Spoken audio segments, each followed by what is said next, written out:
How to fix loud fan noise from laptop or PC in Windows 10 or 11. Hi guys, today we are going to learn how we can fix the loud fan noise coming from our PCs or laptop in Windows 10 or 11. So the process is very easy. You just have to follow me step by step and let's dive in. So first open your control panels on your PC and then you can see you have this option of viewed by.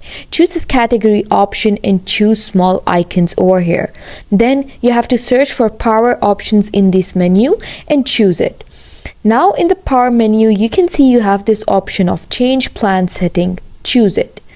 And then it's going to bring you to this page. Now you have to choose change advanced power settings over here and it's going to pop up with this menu. Now you have to scroll down in this menu until you see the option of processor power management and open it. Now you have these three options over here.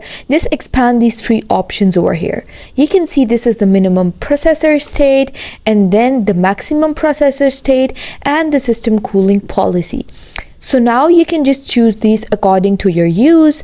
If you don't use a gaming PC, you can choose this on battery to 70% and this plugged in to 70% too, and then just set these accordingly. And then click apply and click OK. So that's the process that you can follow to do so. I hope you found the process easy and liked my video. And if you did, please don't forget to like and subscribe my channel. Thank you very much. See you again.